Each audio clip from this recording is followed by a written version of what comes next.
How to make cream cheese pound cake. Cream together butter, cream cheese, and sugar until fluffy.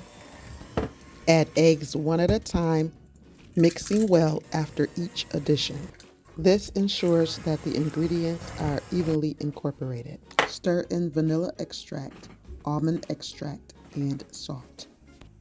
Gradually add flour, mixing until smooth with each addition.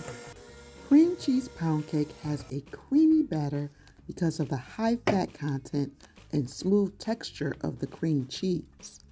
When cream cheese is mixed with butter and sugar, it creates a rich, creamy base due to the incorporation of air during the creaming process.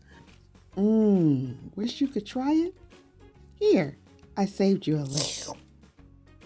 You can find the full recipe at bellalafay.com.